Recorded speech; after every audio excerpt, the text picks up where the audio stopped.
Welcome. Tonight we are going to discuss the Museum of the Barrens. I've been getting some questions about it recently because of the construction that's going on about it. To tell us about the Museum of the Barrens, we have Sam Terry, who is now president of the organization that owns it and is going to operate it. And he's also the executive director. And we also have with us Kay Harbison, who is a volunteer and has done much work there now and is going to continue to do other work in classifying and collating and the many items that are ultimately going to be exhibited in the museum. We'll begin with you, Sam. When was the organization as we know it formed generally? In about 1988, the effort seemed to come together with a group of local citizens to form an organization to create a museum to preserve the history and heritage and the culture of the area in south central Kentucky known as the Barrens, which of course takes in more than just the current boundaries of Barren County. One of the initial plans was to erect a building in what is Fort Williams, that has been restored, and upon realization that that space was not adequate for that purpose, other locations were looked into, and through a series of moves over the years, the Glasgow Pants Factory was chosen as the ultimate home for the facility. Beulah Nunn was able to buy the pants factory, including the penny store, for a rather nominal sum of money for that much space and both in the ground and the building. And then the next thing was receiving the first grant. Can you tell us a little about that? Well, there were some earlier grants through the Commonwealth of Kentucky which allowed her to do some of the initial work on the building, such as heating and cooling systems, installation of restrooms and so forth, and generally get the building cleaned up. The property consisted not only of the Pants Factory building, but the parking area and warehouses that were also located on that block, and that enabled some of that to be demolished when they needed to be to create the space and eliminate an eyesore from our downtown business district. Since that time, a number of grants have been received by the Historical Foundation, specifically from the Commonwealth of Kentucky Transportation Cabinet, and that money has come from the federal transportation program. It's commonly referred to as ICE-T, for Intermodal Surface Transportation Enhancement Act of 1987. And what that basically has created is a pool of money.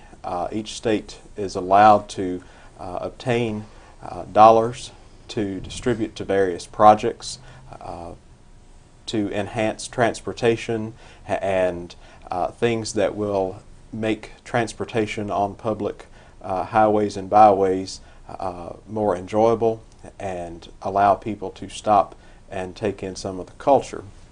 Kentucky did some unusual things with its ICE-T money in that the Kentucky Heritage Council lobbied the governor at that time, Governor Jones, to spend a good portion of that money on historic preservation projects. And Kentucky was the first state to do that. And as a result, throughout the state at this point, we have a number of projects pertaining to transportation enhancement and our history that are being funded by those funds. We have received 3 funds grant funds at this point. The first was in the amount of $600,000, another in the amount of $400,000, and another in $200,000. Interestingly, 20% of the cost of the project has to be underwritten by local dollars raised by the organization, and we have been fortunate that we've been able to match those dollars through generous gifts from the City of Glasgow and the Barren County Fiscal Court, along with private citizens throughout the state and country, actually. And as a result of that, we are able to put this project together with really an unusually low amount of local dollars going into bricks and mortar to create the facility, and that is rather unusual. We have had a lot of work from our local and regional legislators to help us obtain those funds and work with us on seeing this project to fruition. Briefly, of course, it is a corporation now. It's Yes. been incorporated and is a corporation. How many members on the board?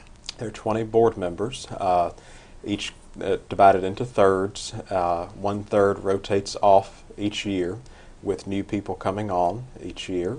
And we have, at this point, one vacancy, and that has been caused by the death of a board member in recent months. But we do have an active group currently involved.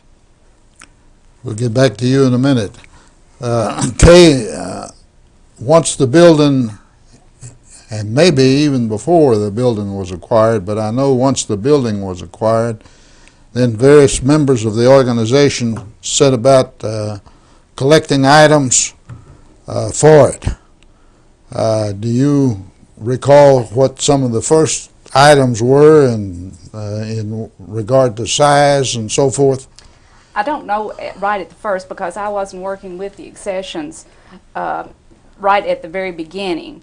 What we have started trying to do is to go through the entire collection. We have an accessions committee that meets each month. We look at each one of the items to determine whether it meets our specific goals for the museum, our mission statement, and our accessions policy, which means there are things pertaining to this area, to South Central Kentucky. If it's not from the area, it's something that would have been typically used in this area. For example, we do not want things from Africa or other places. We've had some things donated that we've had to contact members or the people that have donated them and ask them to if they would like to have those back because they did not meet our mission statement. Things are continuing to come in. What we do, we label each thing as to, each artifact as to the donor. It gets a number assigned to it, and then that number goes with it at all times, so we can keep track of where the item came from and the history behind it. It's very time consuming, and the accessions committee has spent a number of hours working on this. And you've already acquired so much stuff that some of it has to be in storage. You can't exhibit but a small part of it now. Right, and even when we get into the paints factory, we will not be able to exhibit all of it at any one time. We will have some permanent exhibits, but then there will be some that we'll have moving or exhibits that will have to change periodically in order to get all the collection visible at any given time. There are some exhibits where now in regard to the building? Well, we have some in the Penny's building now. That's our temporary facility right now. Several of the large furniture items are up on exhibit there. We have various things that would be exemplary of the collection. Now, a lot of the manuscripts are not ready for use. That's another thing that we are continuing to work on, trying to get them so that they will be usable for the people. Manuscripts consist of documents that people have given over the years, handwritten documents. And a lot of these date back to the early 1800s, some even into the 1700s. And we're trying to put them in acid-free folders. Some of them are, such as this one, we have put in mylar, encased in mylar, so that they can be handled and without doing any damage to the document. Because each time you do pick up a piece of paper, the salts and the perspiration and various other things in your hands are transferred to the paper, and it causes the paper to deteriorate. What is the document? This one happens to be, well, both of these are deeds. This one is one that's signed by Isaac Shelby, and this one is signed by Edmund Rogers. Has original signature of Edmund Rogers on it. And there are several of these very old deeds that we have that have been donated to them. We just don't. Each one of these has to be gone through. We have to sort collections. A number has to be assigned to it. A description of each document, an inventory of each collection has to be made. It's just a very time-consuming process. We need volunteers to help do this. I believe you also have collected some Indian artifacts. There are some Indian artifacts. Dr. Starr, Russell Starr, donated some. These have not been identified as to what each piece is. Some of them have, or there's a tentative designation for it. Ms. Nunn also bought some Indian artifacts, but I'm sure there are others that are more that also would be pertinent to the area. Sam, briefly tell us about the plans now and where you are insofar as the construction is concerned, and what the architect has planned and how far along you are. The Pants Factory renovation is well underway. Work started in November on the facility. At this point, things are slightly ahead of schedule, which I'm sure with spring rains and so forth, doing exterior work will possibly be changing somewhat. The Pants Factory building, as many who are familiar with it will know, contains 3 complete floors. There are actually 2 buildings there. The first building was built in 1929. The second was added to it and connected to the back of the present building known as the Pennies building later on. And on those 3 floors, we will have a variety of activities taking place. The main floor, the ground floor, which will be entered from the parking area, which will be the old parking area for the Pants Factory, the back side of Race Street, essentially, will feature a lobby area which is of a pertinent size so that school groups and bus groups in particular can deboard and come inside out of the elements and so forth and become oriented to the facility. Also on that floor will be a reception area for people to be greeted, to be further oriented to the facility. A museum gift shop will be located there. Amenities such as restrooms and telephones and so forth located in that same area. We will have one large space available for multi-purpose activities. That space can be divided into 3 separate rooms for concurrent meetings. Each will be equipped with projector screens and so forth for meetings to take place if it's a club or organization within the community, a business that would perhaps like to meet there at some point or have a social function there. We can have conferences. All manner of activities can take place there. School activities can also go on in those areas. The remaining portion of the first floor will be what we are referring to as the Pioneer Life area. And we already have 2 log structures which were acquired and contributed to the museum by Shelley Ryherd, the late judge from this county, and they have been reconstructed.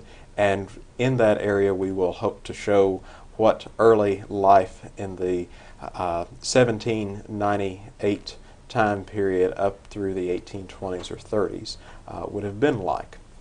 We have a collection of taxidermied animals which were acquired several years ago and are typical of the types of wildlife described by Franklin Gorin in his book Early Times of Long Ago as being types of animals available and prolific in this area. We will have the Native American artifacts displayed in that area, along with an exhibit of agricultural and farming implements pertaining to the history of this area very significantly. The second floor, which can be reached by two different staircases or a new handicapped accessible elevator system, will be completely devoted to exhibits. There, visitors will find spaces set aside for periods of time where the overall history of the area during that time can be explored. You may see subjects such as religion, social activities, business, commercial enterprises, and the list could go on and on. What a home was like in, say, 1850 in Barren County. There will, of course, be a significant portion donated to military interest. We are fortunate that we have had a number of Civil War letters pertaining to Barren County which have recently been donated to our collection. We also have a number of Civil War artifacts that we hope to display, along with a number of things from more recent times, including all of the World War II draft pictures for every soldier who was drafted from Barren County during that effort. Additionally, we have a number of things we hope to have on display from the collection of the late Jimmy Simmons, who was certainly widely known for his interest and knowledge in military affairs and memorabilia. The rest of that area will hopefully at some point, as we move into further parts of the building, be a replica of the Glasgow Town Square, complete with photographs of what the square has looked like at different times as the center of the community known as the Barrens, and we will have things such as a bank and a post office from days gone by set up. More modern things such as telephones will be exhibited there.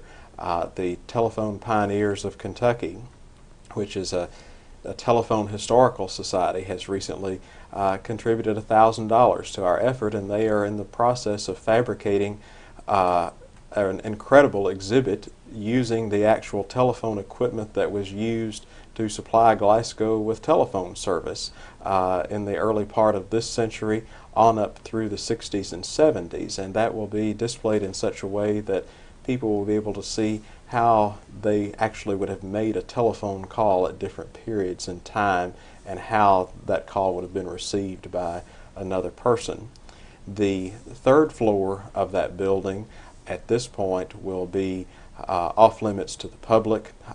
It will not be completed with this part of the renovation. That will be done at a later time, and it will essentially be a collection storage area that will be secure.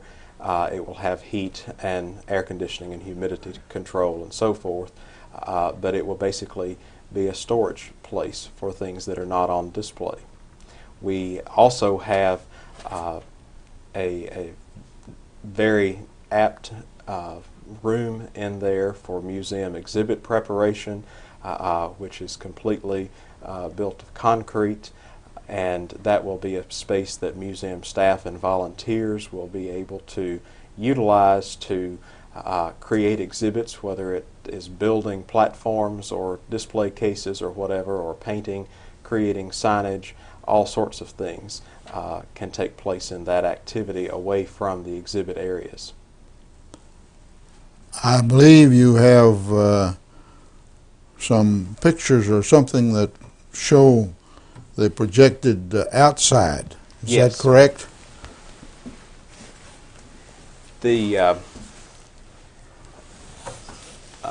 are earlier architects' renderings of the interior of the facility, showing the first and second floors. In addition, the exterior will go back to its appearance basically to about 1929. You will notice, if you've driven by lately, that the false shutters have been removed from the windows. The glass block windows have all been restored or repaired. That was part of the agreement with the Heritage Council. We were very cognizant of the fact that one could have much better fitting windows that were much more energy efficient pieces. The Heritage Council would not allow us to change those windows. They wanted to keep this building in a state of restoration as well as renovation. Now, the Heritage Council is part of the state government that has some control over the grants. Yes. And the use of the grants. Yes, they have to sign off on anything that is done to the building. So the windows will remain as they originally appeared. You have a new entrance and an entrance canopy. It may look like that doesn't go with the rest of the building, but there are actually parapets that are stepped in their design on the ends of the building, and that's where that has come from. But that will be the basic loading and unloading area for patrons to enter and depart the facility. Additionally, the interior, the Heritage Council was very specific in what they would allow us to do. For example, the steel beams and so forth are all exposed. They did not want us to turn this into a building which was attractive and never looked like that. They wanted it to reflect the industrial age and the fact that it was built as a commercial industrial facility, and to reflect some of that historic character. Now, will there be an entrance off of Race Street?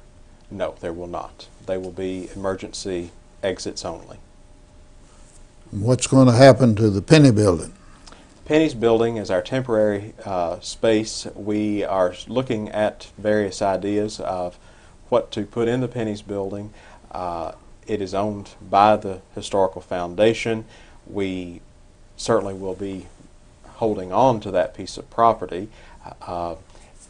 Various ideas have been tossed out, such as an area for performing arts groups to house their activities, space for rental facilities for receptions and social occasions and so forth.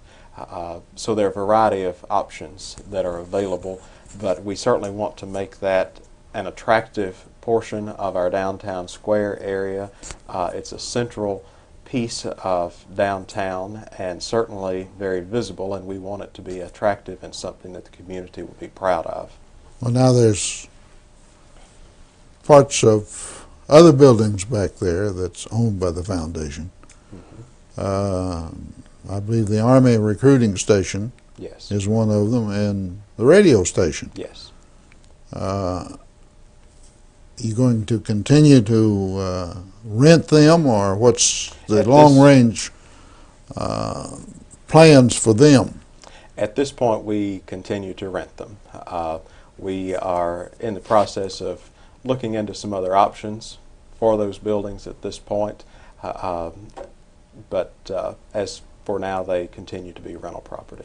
And as such, a good source of revenue, which you will need in Yes. getting the museum in operation once you get it done. Tell us a little bit about the parking that's going to be in the back part of the building, or what is now the back part of the building, Yes. and what is going to be the entrance. Patrons can enter that property from Liberty Street, right off of Main Street, or from Water Street, either one.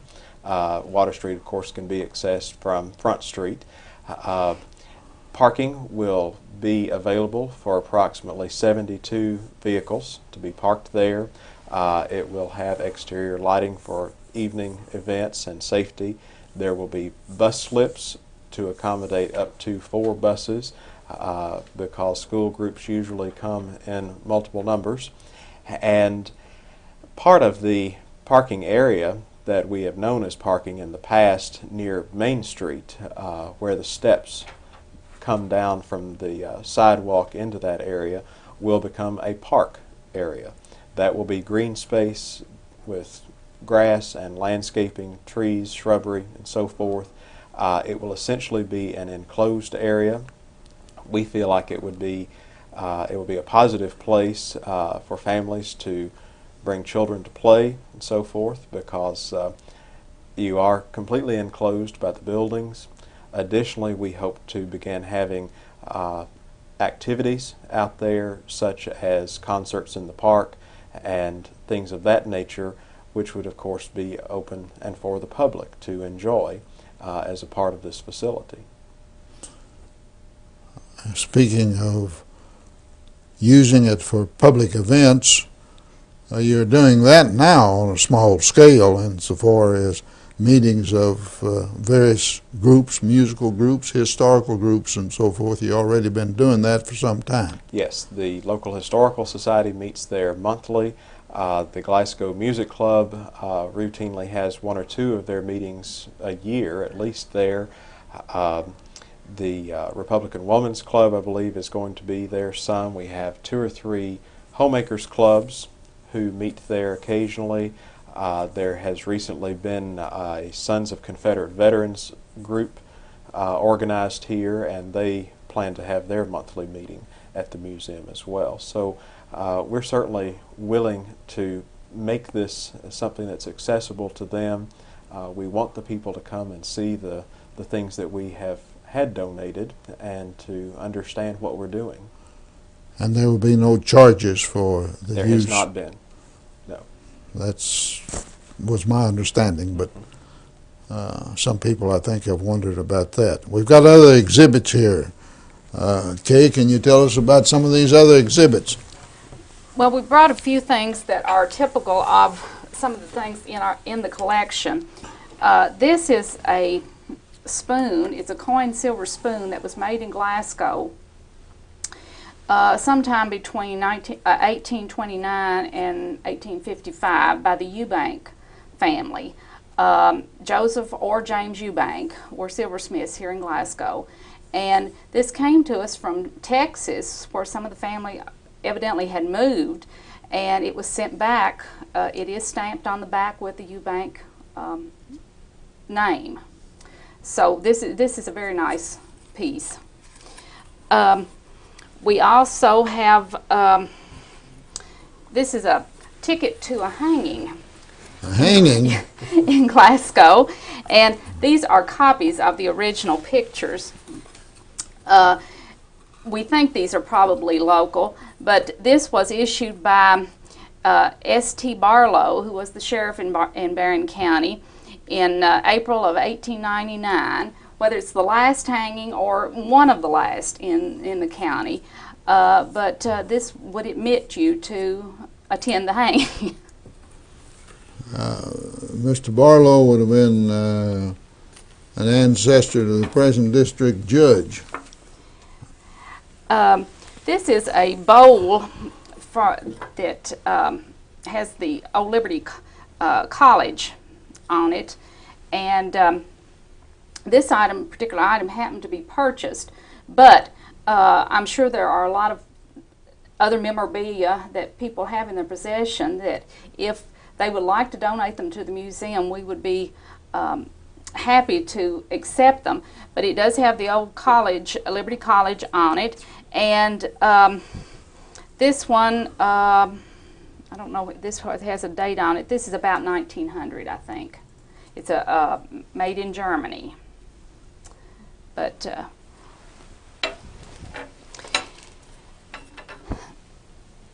we have several postcards, and some of the postcards are in books. This is one that happens to have been donated by the Kinslow family.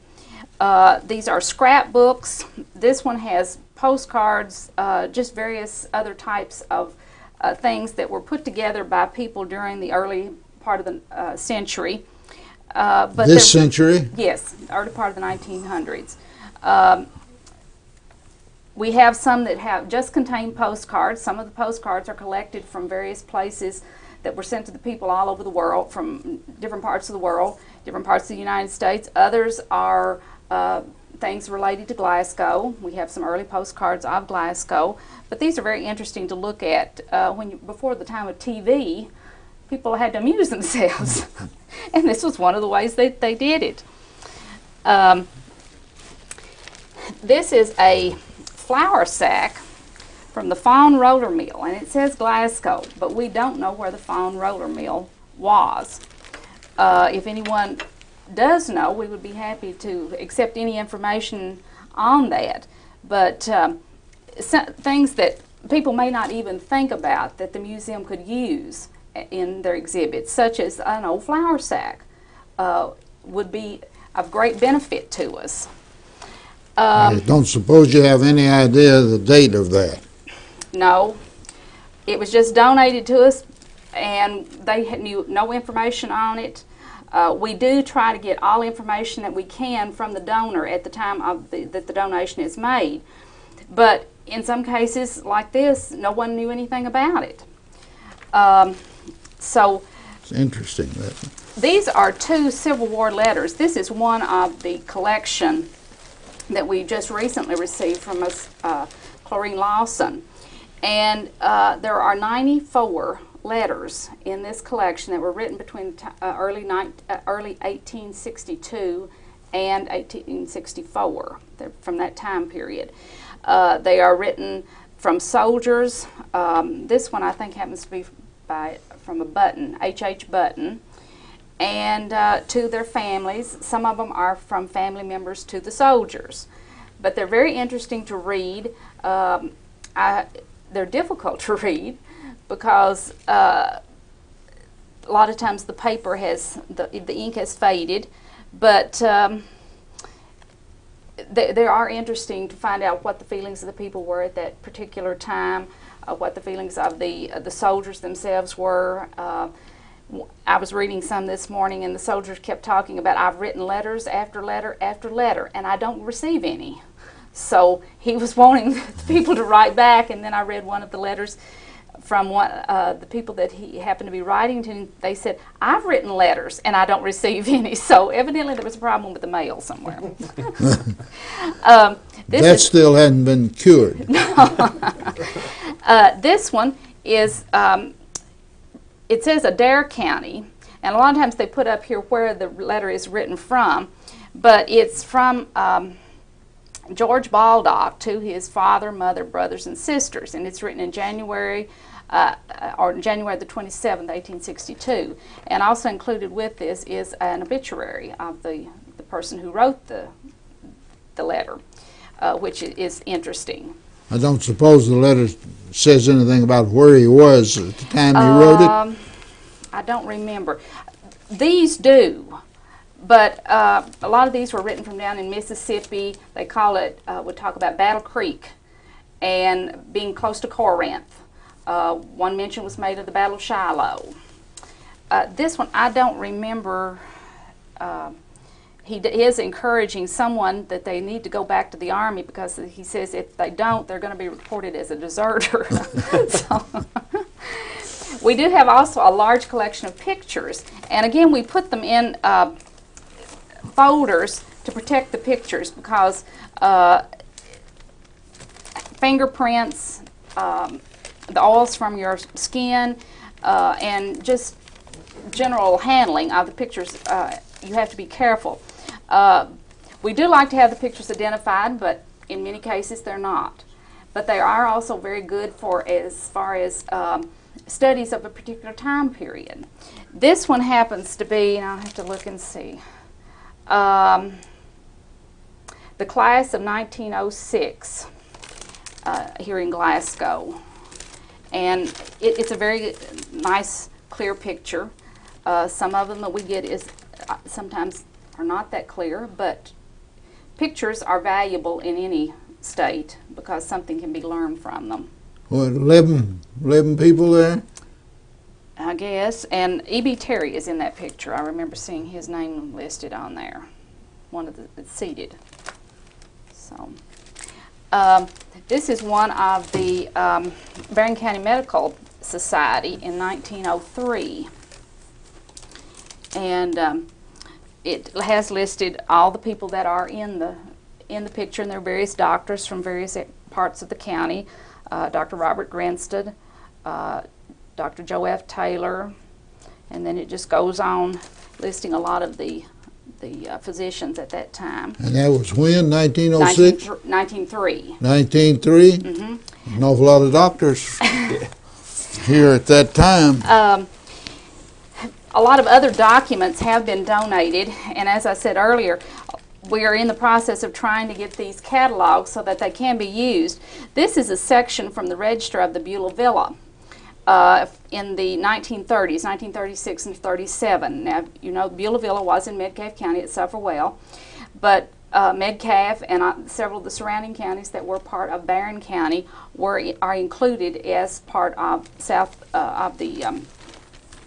the museum group.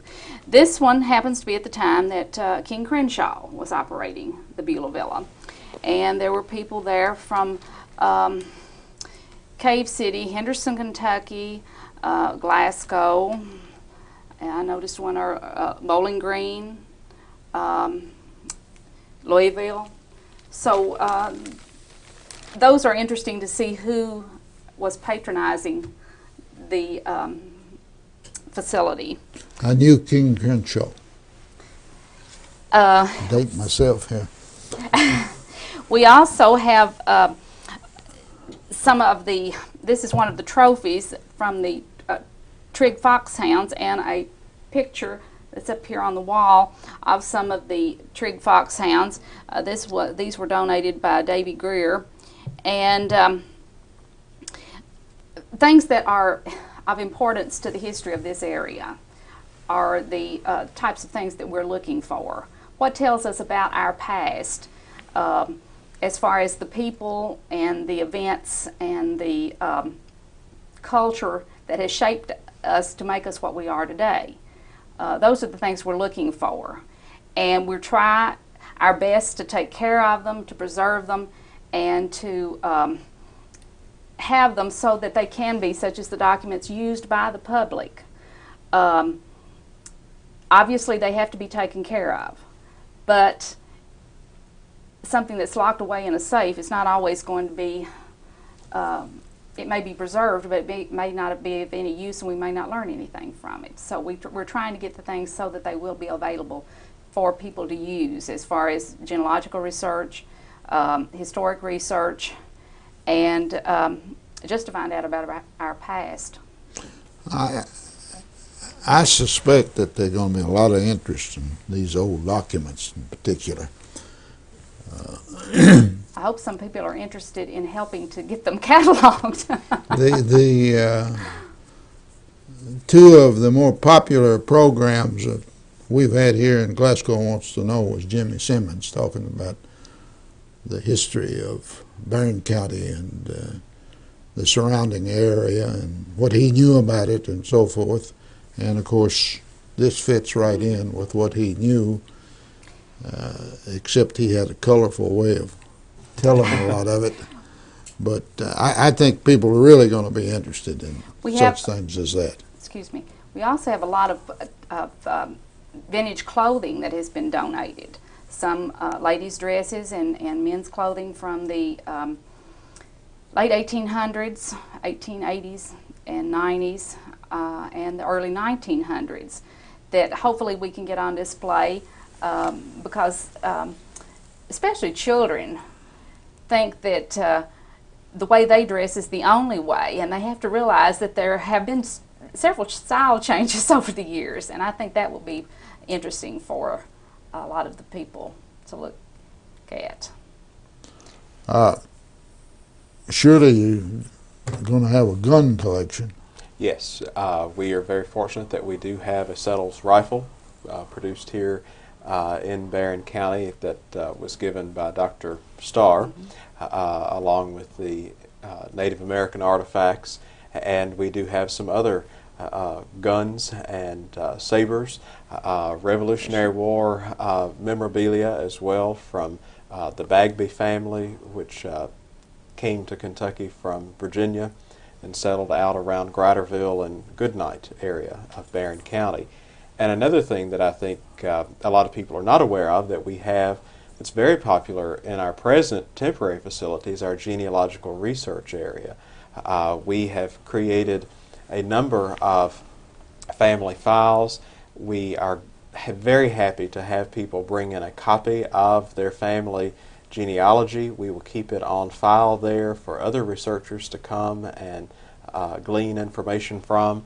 We have a very nice library of genealogical research books.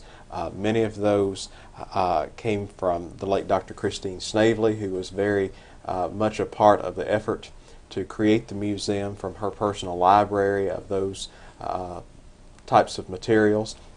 And that is available for anyone to come and use those materials. We find that we are having visitors from all around the country come looking for information about their ancestors. And it's important that we all collect that information as well. How many personnel are you anticipating it's going to take to operate this museum once it is opened? Well, presently we have one paid employee, Holly Travis, who does an outstanding job keeping things running on a day-to-day basis. We have a number of volunteers, such as Kay. We need a whole lot more volunteers. When we get into the new building, we will be relying even more so on volunteers to, at the beginning, guide tours through the facility, to help in the reception area, the museum shop, and so forth. And so that's something that in the coming months the public will certainly start to hear a lot about as we seek to find interested individuals who have some time to contribute to a worthwhile project.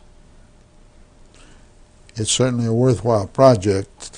What has there been any projections made as to what you're anticipating about attendance? Not at this point.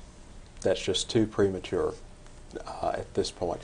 We are working with the Chamber of Commerce and other groups. Of course, we have a recently created tourist commission, and that group will be helping to promote this museum. We do actually have a number of bus tours coming through this area, and we want to work on that aspect as well, to have bus tours coming to visit this facility and visit other sites in Glasgow and Barren County. Aren't some of them stopping now? Yes, yes. I thought I had seen a bus down there Yes. recently. That where are they generally from? The group that we had last week was from Franklin, Tennessee. It was a day trip. Coming to Glasgow, they visited the museum. I gave them a bus tour of historic homes in downtown Glasgow and through the historic districts, telling them a bit of the history of those places. We then drove through the Donnelly plant and saw some of the industrial developments in this town, and they then shopped the Glasgow Square, visited the museum, had lunch at one of our more notable restaurants, and then went on south to Bowling Green to visit other locations there. So we find that they come from all around. Michigan, Indiana, Ohio, Illinois are all very popular places for people coming to Kentucky to be from. There's a lot of interest in that aspect, and we have to remember as people who are promoting tourism as well that Kentucky is, if you're coming from the north, the first of the southern states. And people enjoy learning a little bit about the culture here and our history, and we all need to be a little more aware of that and take more pride in it. What, if anything, are you doing now? I know ultimately you're going to do quite a lot to publicize it, but have you started anything now by way of publicizing the museum other than word of mouth? We do have a newsletter which is sent to interested individuals and members of the museum, and at this point that is what we have to publicize our activities. We do have an extensive mailing list, and if anyone would like to be on it, they're welcome to call the museum and have their name added to it to keep up with activities at the museum. And of course in the future, once we have the building completed and occupied, we will have quite a bit more publicity for it. There was much talk earlier about a doll collection that was going to be in a museum. Have you seen the collection, Kay? Yes. We have it. At the time that we moved from the former facility, we had to pack everything up. So it is in storage at the present time. There are actually two collections. One is a collection that is on loan from the Mary Todd Lincoln House, and the other is owned by the museum. But that right at present they are in storage, and then when we get into the permanent building, dolls are very fragile, especially the clothing and the bodies of them, and we just didn't need to handle them any more than we had to as far as packing and unpacking again. Can you tell us a little about each collection? Well, the one from the Mary Todd Lincoln House has some dolls in it that are not typical of this area. Some of the French fashion dolls are not dolls that you would have found in this area. The others are pretty typical. There are bisque dolls that have movable eyes, china-headed dolls that have both kid and cloth bodies. There are, I think, some celluloid dolls that were in the late, early 1900s. Some composition. Some of them, there are a few dolls that are also in the collections from other donors. The May Bagby estate, there were some dolls in that, as well as some toys. So we have a fairly wide selection of dolls that would have been typical of this area. And clothing and dolls of what period? Well, some of these date from along in the 1860s down through probably the 1920s and 30s. Now, there are a few newer dolls that have been donated. Some that would have been, I remember one baby doll that is from the Danbury Mint. They are collectibles, but they're not old dolls. They are collectible dolls, but they're not ones that are considered antiques.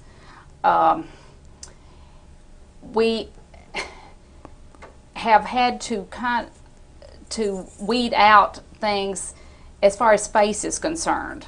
Not that it wasn't important to someone at some time, but remember, we only have so much space, and we can't duplicate. If we have 15 china-headed dolls that are alike, we don't need that many.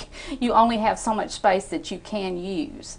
So therefore, we have to make decisions as to which we are to keep and which we are to return to their owners, and that's why we have the accessions committee. We also have to make decisions as to whether it is something that's museum quality. If it's falling apart, if it's not salvageable, sometimes we have to decide, well, maybe this is something we don't need. It's going to be more costly for us to try to repair it than it is we can find one somewhere else that is not that in such a bad state. If it's one of a kind, you know, if it was a tattered letter that only had the only letter that we had that had Edmund Rogers' signature on it, I'm sure we would save it. And even if we had something of Edmund Rogers, we would save it, period. But what I'm trying to say is, when people bring things to the museum, we don't want them to get upset because we may not accept it. We cannot accept everything because of space if it's not, or if it's not something that's pertinent to the area. Sometimes we have, when the things are accepted by the accessions committee, the owner or the donor signs a gift agreement that says they are donating this to the museum. And then we have the privilege then from that point on of the care of that object. Now, we also try to determine if at a later point that object, maybe we find one that this one is damaged, and we find that we return it to its owner, its original owner, if they want it. If they have signed a gift agreement and they do not want it, then in the gift agreement it says we have the right to dispose of it in some suitable way. Where did you acquire all your knowledge and ability to do all of this stuff? Oh, I've been interested in history and museums, I guess, all my life, and it's just reading and going to museums for one, and going to workshops. You ever worked in a museum at any time? I've never worked in one. I've always wanted to, so I guess I'm getting my chance.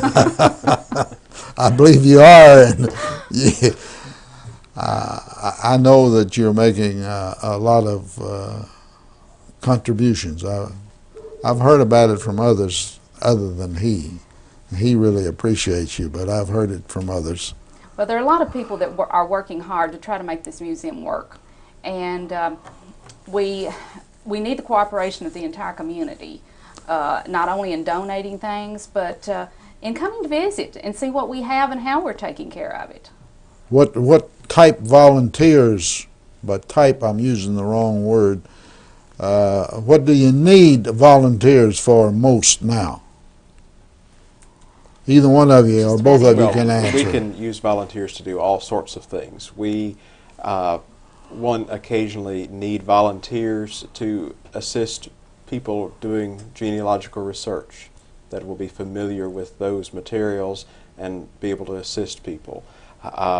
It is wonderful if we have volunteers who are familiar enough with the museum that they could show people through the museum and point out things to those visitors. We have, with Kay's Accessions Committee, there's always cleaning of documents such as these. They have to be cleaned, sorted, pressed flat, encased in the Mylar, cataloged. They are then cross-indexed so that if you're searching for information about a particular subject, you might find reference to 22 different documents in our collection on that subject. Any of those things we can use volunteers with. We have the thrift shop that's located in a portion of the Penny's building. Local people have donated used clothing, furniture, all types of goods. We use that as a fundraising tool, and we have volunteers who staff that facility 6 days a week for us. We can use volunteers to do just about anything that they might have a skill. When we get the Pants Factory building renovation a little further along, we can use people in helping to build exhibits, in creating exhibits, and helping to create signs for exhibits. There will be many, many different things that we need volunteers for. I gather from some observation and then based on what you all are saying here tonight that the response for volunteers has been good.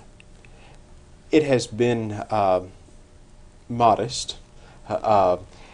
We've been pleased to have all of the volunteers. We couldn't exist without them, but we do always need more who are willing to do it. And we're not asking people to consider coming in every day for 3 hours, or if it's once a week for 1 hour, we are very happy with that.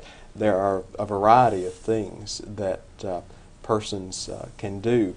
We have one volunteer presently who takes catalog information home and works to assemble that when she has free time from her job and family responsibilities, because she wants to make a contribution to our work. And that's an activity that doesn't have to be done in the building with the artifacts there.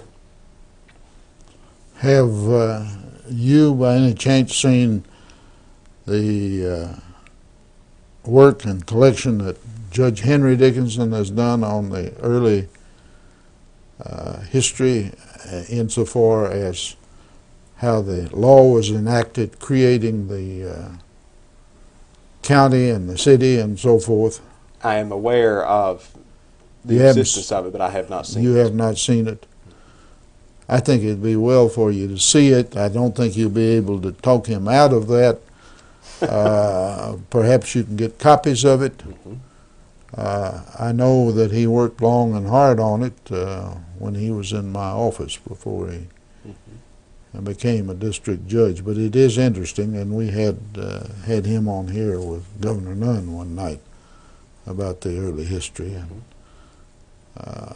I think it might be well for you to check with him. Yes. When do you anticipate having the construction done, the renovation done, and opening the museum? The construction is supposed to be completed by the end of July.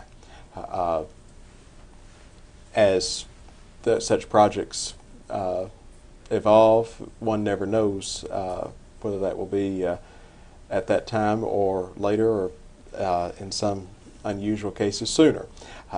Once they very unusual. are finished with the construction, there will be quite a bit of time involved in preparing exhibits. We will be opening exhibits a few at a time. They will not all be put together at one time, simply because we don't have the staff or the volunteers or the money to create exhibits for the entire museum at one time. But we will have various phases of those exhibits in process, and hopefully toward the end of this year we would be able to have the Pants Factory facility open to the public. Now, ultimately, and maybe you haven't reached this point yet, but ultimately, do you intend to have an admission fee? There will be an admission fee ultimately, yes. But of course, no decision's been made yet about how much, or No. That too early in the game exactly. to determine that. But again, since we've touched on we're running out of time here, but since we've touched on the fact that we've got various clubs and organizations of this county and the city and the area using it free of charge now, do you propose that will be changed down the road, or will that always be free? We haven't decided that at this point. We have not charged them to use the facility. I can say that most all of those clubs and organizations have made some sort of contribution to the museum on their own behalf. It has not been requested from us, but they have all offered some sort of contribution to the museum, which certainly helps to defray our cost. I thank both of you. You've done an excellent job, and I think you've explained where we're going with this museum. Been very interesting. Thank both of you. Thank you.